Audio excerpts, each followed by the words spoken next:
Yeah, so my name is Peter Morin. I'm a practice lead for Grant Thornton here in Canada. I'm on the East Coast in Halifax. Been doing this for about 25 years. Learned a lot of different things through my trials and tribulations, and love to speak about them at various conferences and so on. So just right off the bat, like everybody else, I'm not a lawyer, but I do these presentations for myself and for others, and I don't endorse any products, and I don't obviously speak for my employer. I speak for myself, so just to get that out of the way. So just a couple things I wanted to kind of go over initially, and I do quite a bit of incident response, and it's funny because there's a lot of things that we've seen over the past 10 years that are still there, and there's a lot of new things. And I kind of wanted to kind of lead into this with a little bit of info on what's going on and what I'm seeing. Now, the first one is really interesting when we look at things like ransomware as a service, because malware as a service is not something new. We've seen it for many years, allowing essentially people that don't have necessarily a very strong coding background or a good coding background to still be effective as criminals, being able to leverage the coding that's been done by other criminals out there, and be able to purchase ransomware as a service, obviously lowers the bar of entry space into this area. So what ends up happening is it becomes very commoditized, and we start to see this more and more because it's so easy to get a hold of now. Other things we see quite a bit of. What's being referred to more and more as island hopping, or the use of a weak third party to make their way into maybe a more secure party through a trust relationship. So we saw that back in 2014 with Target.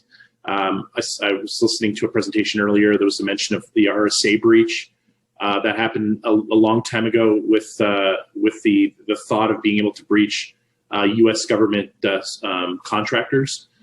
So again, another thing we're having to look at is now, when we're trying to figure out where the breach started, it could be outside of the walls of the actual organization. The good old COVID-19 pandemic, obviously, what I refer to as a increasingly permeable perimeter. So obviously, we've had to make a lot of changes to the way we work. I've worked with a lot of companies that had 2 to 3 year cloud projects to move things to the cloud, to go to Office 365 or to Google or what have you. And with the pandemic, they've turned that around in 6 months. So obviously, a lot less preparation, a lot less focus on security. And now that things are in the cloud, obviously they're accessible by anybody, as opposed to, for example, an on-prem service. So areas like shadow IT and so on, obviously have brought a lot more emphasis on this. The whole concept of counter incident response as well. So a lot of really strong techniques to really hide the incident. So whether it's basic obfuscation of what's going on, all the way to things like, sandbox evasion, timestamp manipulation. And really a lot of it I've seen is just a lot of complexity. So complexity on top of complexity. And what ends up happening is, as Paul mentioned, as blue teamers, our job is to get things back to normal and get the organization operating again. And in some cases, that doesn't really lend us a lot of time to figure out what's going on, because we've got that person on our back that's telling us, we got to get back to normal. We have to get back to normal. And which in many cases forces people to pay ransoms, for example, and ransomware attacks. A good example here was the UK National Cyber Security Center ransomware attack, where they ended up paying the ransom, didn't really take the time to identify the root cause of the attack, and basically they ended up getting reinfected again. I just saw this just a little while ago in an incident I was working on, or I was asked to work on, where we asked, how did this occur? Have you figured out what the attack vector was? And they said, no, we haven't, but we have an organization around. So this has made things a lot more difficult for us in the incident response space. We know that as well, this isn't, just the small organizations being hit. I mean, there are huge organizations, even in the security space, that are being targeted and hit with this. So, I don't think this is anything to say that, if you're a bank or a security company or a social media organization, even with large security teams, I mean, like I said, complexity has its value when breaches are occurring, right? So where I'm kind of going with this is, obviously the thing that we're always trying to do is reduce that dwell time. So for those of you who don't know what dwell time is, I mean, it's a bit of a marketing term, but essentially what it is the time from intrusion to containment. So essentially when an attacker gets in the environment, the amount of time that they're running around in your network without you knowing is basically what we consider the dwell time. So obviously the longer they're in your network, the longer they get to know what's going on there, the longer they have time to basically obtain what their target is, the longer time they have to potentially exfiltrate, build backdoors, that kind of thing. So the average we're seeing here is, about 100 days. It's gotten better over time, but it's still quite high. If we remember the Marriott breach that happened a number of years ago, that was a 4-year dwell time. So in some cases, these attackers are sitting idle in the network without us knowing for quite a long time, right? So what I want to talk to you more and more in this presentation is not necessarily just intrusion, it's other pieces of the puzzle like containment, which are really, really important. So as we know, most organizations will have some kind of incident response lifecycle. They'll have some kind of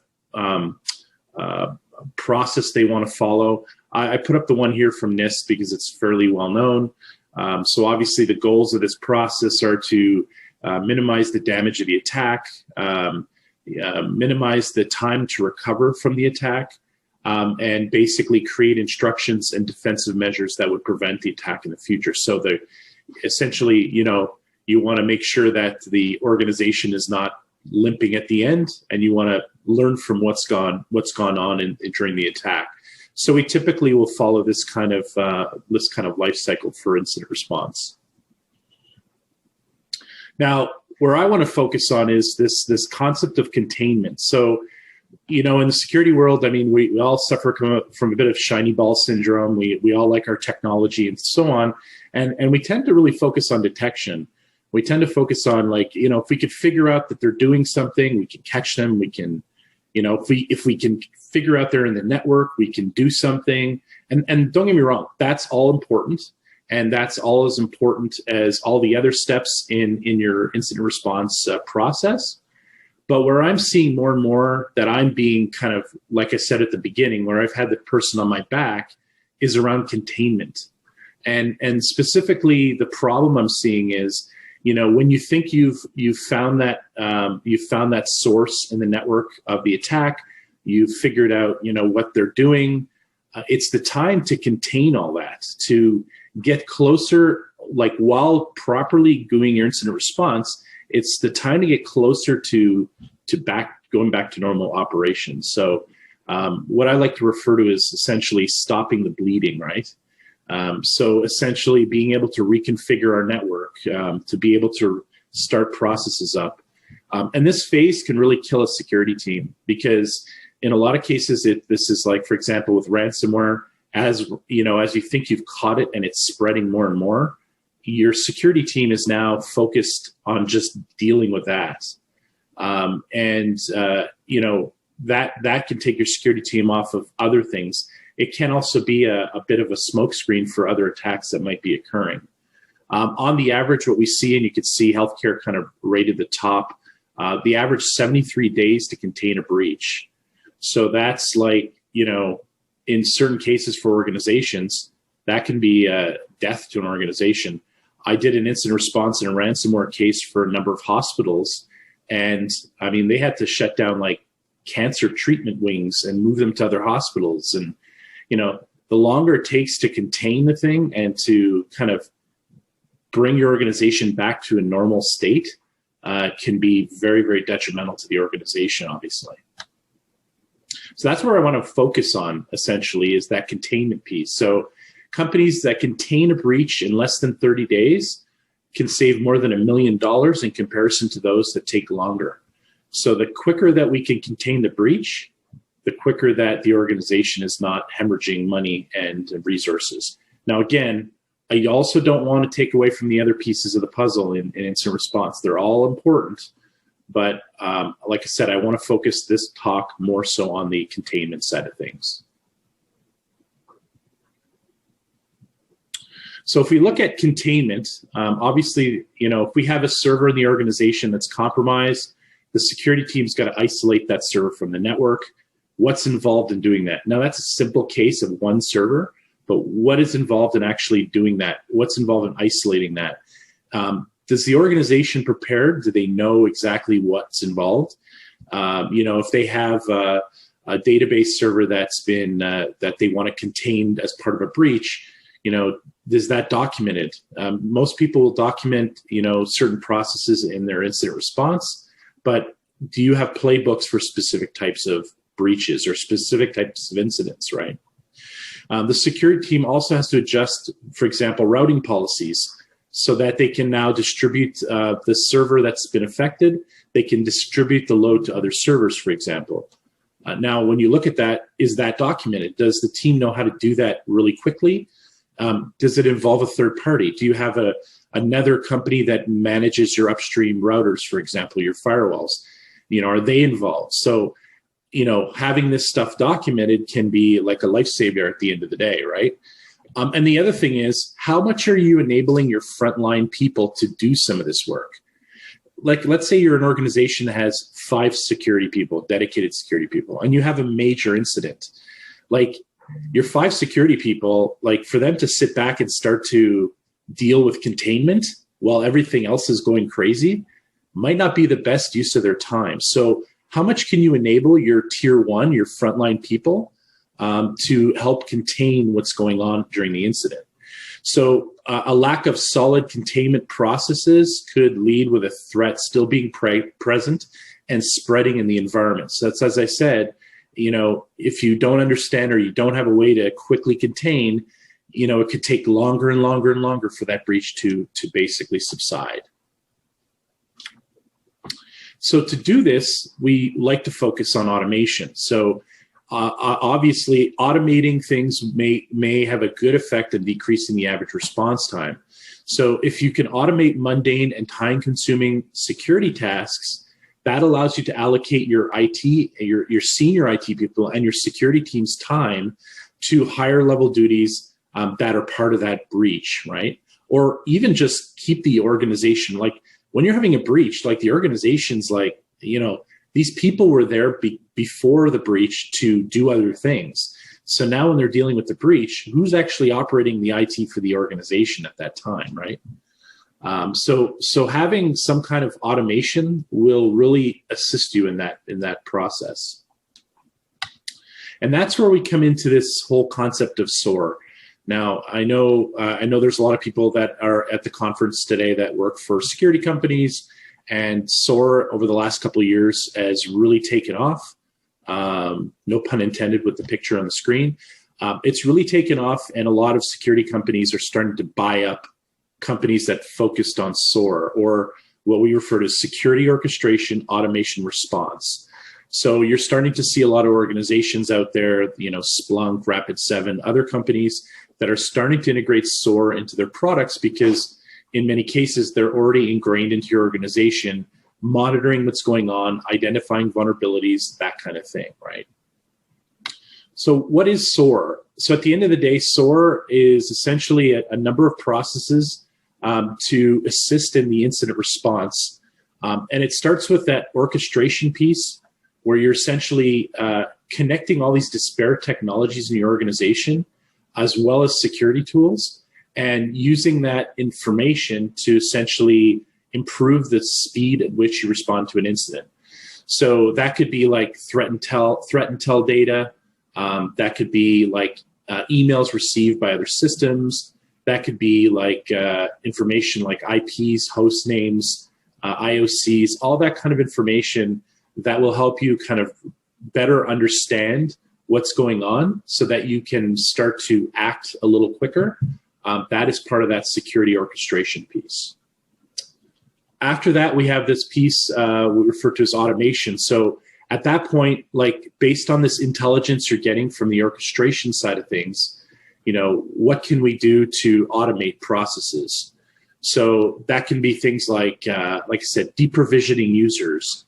You know, you think there's a user involved as part of the breach. Well, I want to deprovision that user. I want to kick off some sandboxing, some malware analysis. I want to kick off some, you know, some querying of logs. I want to kick off some passive monitoring. I want to gather up some PCAPs. Any things that you would actually use a human that are very kind of automated in style, instead of having a human basically go and sit there and do these things, well, let's have them as part of your playbook process. So when something happens, these automated processes happen in the background, and we can reap the benefits of them without having to actually sit in front of a screen and perform them. And then the last piece is that response piece. So that's, you know, integrating data from other security tools. Maybe that's opening a ticket in something like ServiceNow to create a case related to the incident. Maybe that's taking the data that you've taken. So maybe it's IOCs or TTPs that you've gathered during the incident and converting that into threat intelligence so that the cycle can restart itself.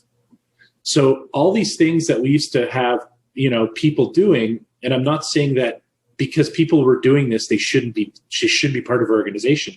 This allows us to take those people and put them onto more complex jobs and more jobs that require, you know, really deep human intervention, as opposed to things that were very much automated and in the past, right?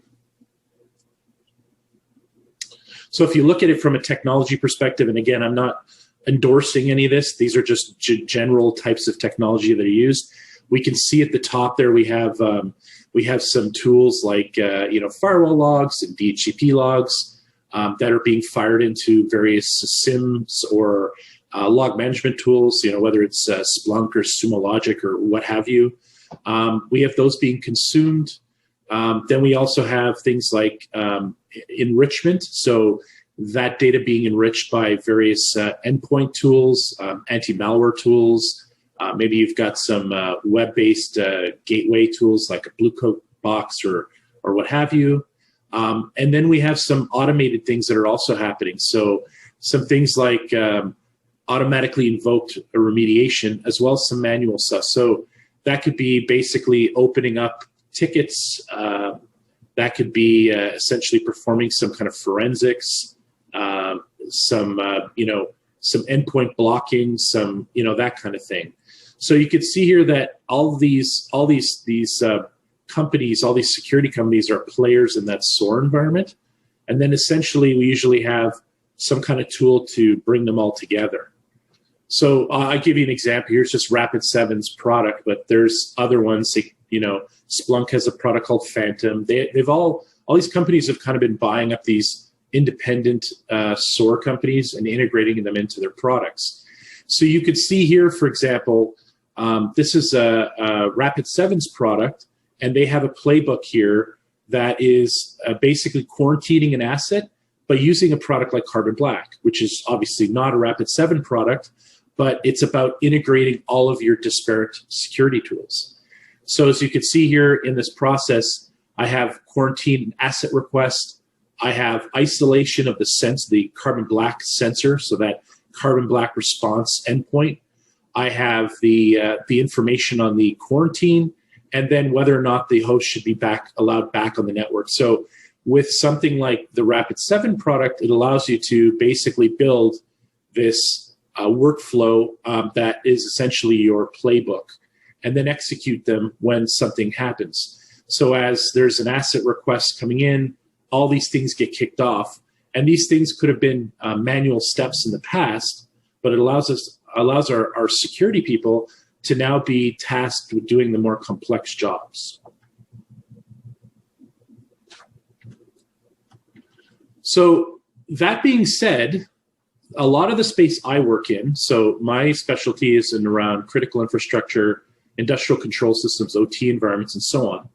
Now, in a lot of cases, for those of you who work in the space, we know that it's not always perfect. We love, if I go back a couple slides, we love it when organizations look like this, but they don't always look like this. And there's a lot of reasons for that, and a lot of circumstances where organizations are just not going to have all the red bells and whistles that we want them to have in the environment. So that could be things like environments where, an enterprise tool is not deployed. I know that sounds really scary, but it does happen where you go and for example, your corporate IT environment has something really great, it has a CrowdStrike or it has a SentinelOne or whatever it is as an EDR tool.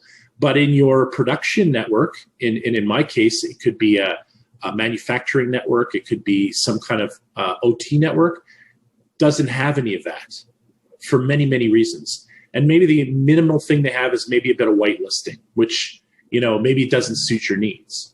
So you could also have things like legacy environments, that don't support some of the new EDR tools. What about large cloud environments where you don't have anything deployed because they're temporary? You could have, in many cases, a recently acquired network. So maybe you've taken on a network and your plan is over the next year to bring them up to speed with new tools. You may have decentralized log collection. You could have air-gapped networks. I mean, as air-gapped as we know networks can be. But at the end of the day, like the thing is, you can have a network that just doesn't suit the requirements that you would have in a corporate IT environment.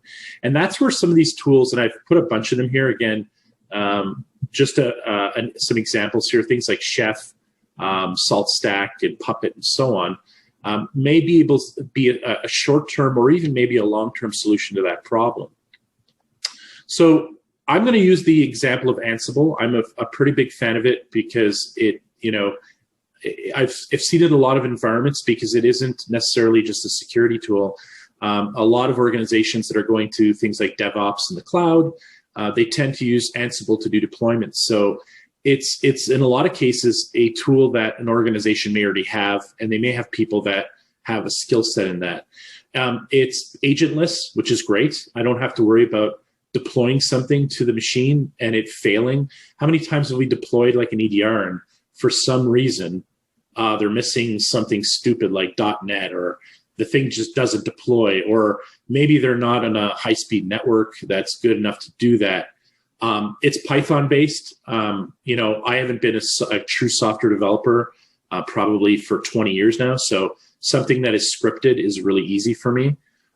It's deployed with things like SSH, which is pretty common, for example, in the Linux environment, or Windows Remote Management. It does support other things like Ruby. It supports PowerShell and a bunch of other secondary languages. It's modular, it's push-based, and it also supports a number of environments for management of network and storage devices. So it will also support things like Cisco devices and F5 devices. So if you want to make changes to your rules on your F5 and your F5 gateways, you can do that with Ansible as well. And from an adoption perspective, it's pretty simple to put into your environment. So how does it really work? Well, it's pretty simple. You've got a management node of some sort, and then you've got an inventory of all your systems. And that could be based on IP, host name, what have you. Then you have a bunch of playbooks that provide what you really want to do with those systems. And you essentially launch those playbooks against the inventory, and you have changes to those systems. So what those playbooks look like, and it's essentially in YAML format. It essentially defines a set of activities or tasks you want to run on that host. So a task can be things like execute a script, a command, run a script. If it's Linux, install a package, shut down, restart a host. You could pretty much do almost everything you could do with the command line in a Linux box through an Ansible YAML playbook. It's pretty remarkable. So the one thing I do want to bring into account is the use of the attack framework. So whenever I'm building my playbooks in Ansible, I try to follow what attack is going to tell me. I try to follow some kind of framework, because what I'm trying to do is take attack techniques, and essentially I'm trying to convert them to responses based in a playbook in Ansible. So for example, if an attacker for, APT XXX, whatever, is typically going to do this type of process on my machine, what I'm going to do is I'm going to try to create an Ansible playbook to reverse that, or to quarantine based on that technique. That way you're actually doing this based on real world attacks and not just things that you think an attacker might want to do. And attack's great for that because it's constantly being updated, right? So as you can see, I mean, there's techniques across the board. And what we want to do is essentially try to build our playbooks to take care of those various techniques. So from a use case perspective, I kind of broke this up into two things. There's the initial triage, which is in my mind, part of that containment. So that could be gathering information from systems that I don't necessarily have, data from, so that I can actually start to perform my containment. So if, for example, I don't collect logs in a SIM, or I don't have a log management system, but I'm dealing with like a lot of hosts, well, maybe I want to start by collecting some initial data to start to be able to do my containment. And I gave a list here. I'm going to go into some details on some of the use cases. So here's a good example. Attack technique commonly used in Carbonac, Lazarus, Dooku, and so on and so forth, is to create a new service to be able to, hide themselves as a machine boots up, that kind of thing.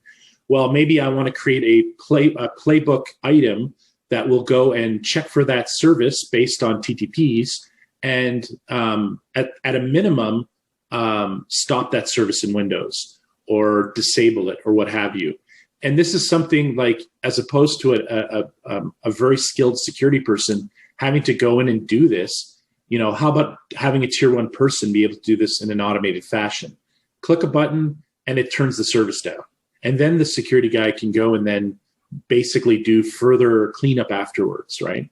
So if we base it on the attack techniques, we're closer to the typical techniques that we want to use as part of our containment process. So here's a scenario, and this is fictitious, okay? So these companies don't exist. So take for example, we have a company called Meditech that buys a company called BioLife Vaccines because they're creating COVID-19 vaccines. When they buy BioLife, they realize that BioLife has a very large COVID-19 research environment where they're doing all kinds of testing and so on. And that environment is very much, it's AWS based, and it's a lot of Linux, like lots, hundreds and hundreds, right? You end up finding out that there's very minimal knowledge because you've laid off a lot of the people because of the amalgamation of two companies. It was built quickly during the pandemic, so there's no EDR. It's very flat. There's no centralized authentication, but they do have access via SSH with keys. And it's basically a lot of Linux boxes with Apache web servers. So we have this guy here, very nice, Stephen Smith. He's a sysadmin. And when Meditech bought BioLife, they basically said, hey, you know what? We're not going to promote you because we're going to promote some guy from BioLife. So he's really disgruntled after 10 years. He wants to get back to the organization. So his plan is to create a number of backdoor accounts on some key Linux servers hosted in that environment that's storing IP, intellectual property for Meditech. And then he's going to install a vulnerability to create a backdoor in the web servers to be able to access the data from outside of the AWS environment.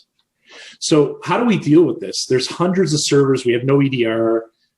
We do have the name of the account that he used. So we do have that. But we have to be able to make sure that we can completely contain this, right? So we have a playbook for insider threat access. And I won't go through all of it, but what you can see here is we have some processes around information gathering, as well as some containment processes. that we can actually automate with Ansible. So collecting some telemetry, we want to look at processes. We want to see if that web server's running. We want to be able to disable that account that he created.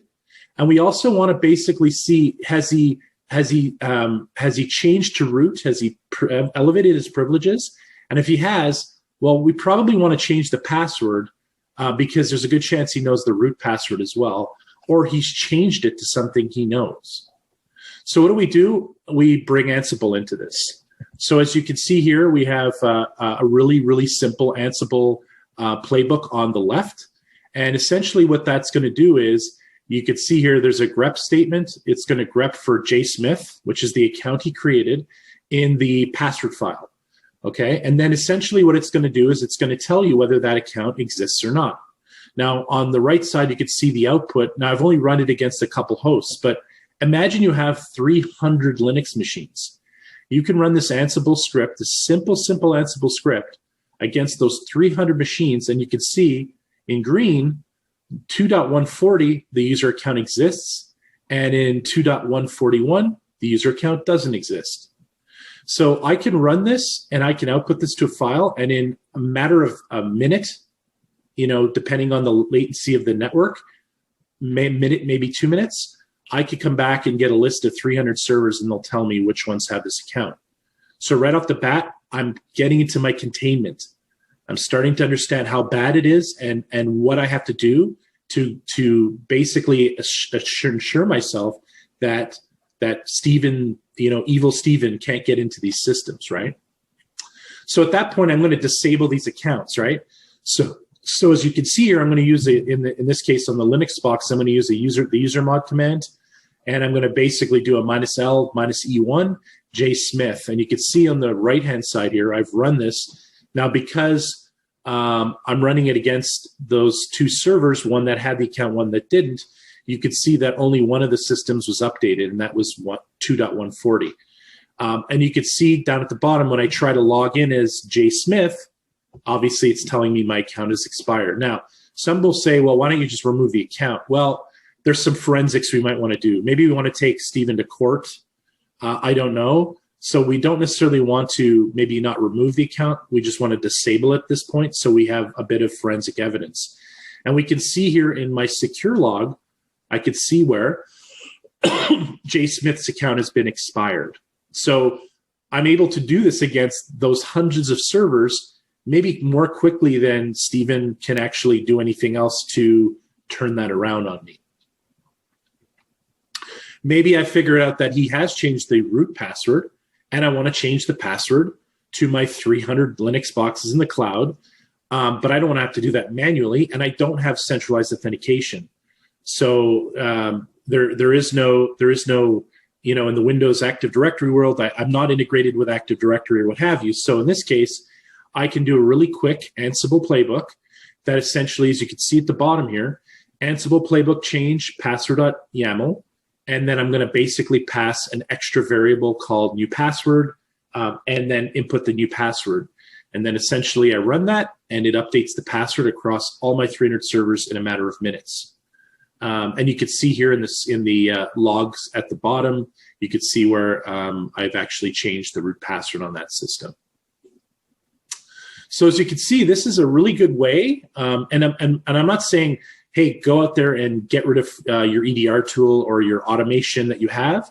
But in a pinch where you might be stuck, Ansible could be a really big savior for you. It has saved my life many times when I go to a client's and I have to do incident response and I don't have anything available to me. It's something I could pull out of my toolbox really, really quickly. So some other really good automated use cases. So for example, if you're going to collect logs from a remote host, the first thing you could do, for example, is run this really quick Ansible script that is essentially going to take your inventory file, and your inventory file is going to list all of your hosts that are in scope, and it's going to create a directory for artifacts for each host. And I tend to run this on a cron job. So essentially, like every night, if a new system's been added to the inventory, it's adding that host to the directory where artifacts will be stored once you pull them from those hosts. So essentially, maybe you want to get a process listing. I know that seems pretty trivial. But if you have 300 servers and you don't have an automated way of doing it, you can do that with Ansible. So essentially, I'm going to run a PSEF, and I'm going to register the result as PS result. I'm going to essentially start by writing a remote process collection results to a local artifact. So essentially what I'm doing is I'm running that PSEF command, and I'm writing that back to a local file. And then basically I'm running a process to make that local file human readable again. And essentially what you get is what you see on the right at the bottom. You get a nice process listing. And then maybe you want to do, you want to run a little script against those process listings, grepping out for certain things. So for example, if there's an evil process called evil process, and you have a directory of all of these processes that were just pulled, you could write a quick script to do a grep against all of those files and identify which hosts have evil process running. So you can see it's kind of in between SIMs and EDRs, but it's a little bit more basic, but it will save you in a lot of cases, right? Maybe you want to pull Apache logs from a web server. Well, you can do that as well. Maybe you're not collecting them in a SIM or in a log management system. In this case, I can do the same thing. I can go do a CD to the directory where the Apache logs are. I can essentially basically do a find and cut out what I need, and then essentially write them back to the local control host. And then I can search those again. So it's kind of like a very, very basic version of a SIM. So I could basically write some scripts after that to search through those logs if I needed to. Maybe I need to stop a service. So example here, here's an inventory file on the top left. You could see there I have a bunch of SCADA servers, and I can use different ways of not having to type out all those servers. So for example, I have SCADA 99 to 101-node.example.com, or I have database servers or web servers by IP address. So in this case, I'm going to do an Ansible web server. So I'm going to refer to my web servers, and I'm going to do a -m service -a, and I'm going to essentially stop the HTTPD service. So for example, if you're being hit by denial of service and you want to stop all of your HTTPD servers for some reason, you can do that within a matter of minutes and affect hundreds of hosts if you need to. Here's a really good one. Let's say you're running something like Firewall D or IP tables or a host-based firewall, and you want to basically put in blocks into that host-based firewall. Same thing. You can add a block. Now, in this case, you can see here, I'm adding a rich rule to Firewall D to block everything in 198.20.2.0 in that /24 block. I want to block those things. And then right after that, I want to do a reload on the firewall. And you can see here, I processed that change through Ansible. And in the bottom right, you can see where that rule family has been added, rejecting anybody from that block of IPs. So again, when you're thinking about containment, this is a great way of doing it. I want to contain, I'm getting hit with ransomware, I'm being hit with an attack. I want to contain a bunch of very, very critical servers with IP into a network. I can affect a firewall rule on a flat network. So let's say you have a flat network and you have no firewalls segmenting the network. Well, how are you going to quarantine those systems so they don't get attacked? Well, I can use something like Firewall D really, really quickly, right? So in wrapping that up, and I'll have some time for some questions, a couple things to think about, like, don't forget how critical triage and more so containment is in the phase of the incident. That is really going to reduce the dwell time at the end of the day, because and it's not only that, but it's also the how your coverage of that containment is at the end of the day. If you're not sure that you've closed off all the servers in the problem, or you don't know that you've been able to remove all of the accounts affected, like, those can be enough to keep the attacker in the network for a longer period of time, right? Remember the important role that automation can play in your IR plan. It adds speed to your containment when you're dealing with a large number of hosts. And it's great if you're for example, a consultant incident responder. It's a great tool to have when you're getting into an environment where you don't have a lot of information, you don't know what's what. Ansible can be something where you can use to contain yourself really, really quickly, right? Now, I've only shown you what Ansible can do with Linux. Now, it will now work on Windows. You can actually execute PowerShell scripts with Ansible. So, for example, if you want to write a PowerShell script with a bunch of containment processes and execute them via Ansible, you can do that. It'll also let you interact with firewalls and network devices. So if you want to add rules to an ASA firewall, or you want to add rules to a Palo Alto device, you can do that. And the other thing I also mentioned here is mapping your things back to the attack framework. That way, you're coming up with containment playbooks that reflect real-world adversary TTPs. So at the end of the day, when you're building those playbooks, you know that they're in response to the actual things that an attacker is going to do on your network, and not just things that you as a blue teamer may think of, right? And it's always being updated. So when the SolarWinds attack came out and you had to build containment against that, you want to try to always build your containment against real world threats and attacks, right? So with that, I leave my information up on the screen. I thank Paul and the great group. I so wish that COVID didn't exist and I would have been there in Dublin with everybody because it would have been a great time. But if virtual is the way to go, then I'm more than happy to have done this. And I'm pretty active on Twitter. So if you want to follow me on Twitter, as well as I do post quite a bit on my website in terms of things that I'm thinking about and so on and so forth with regards to security. So with that, I'm going to hand it back over to Paul. Thank you so much, Peter. Great insight, and definitely not something I'd ever thought of using Ansible in an incident response scenario. A couple of questions coming in from the audience, particularly around SOAR platforms. One question, and I guess they're maybe hinting at the Gartner hype cycle sort of thing, where potentially it might still be on that, towards the left of that cycle, maybe peak of inflated expectations, or, do you think we're at that trough of disillusionment stage, or do you think we're starting to edge into slope of enlightenment when it comes to SOAR platforms?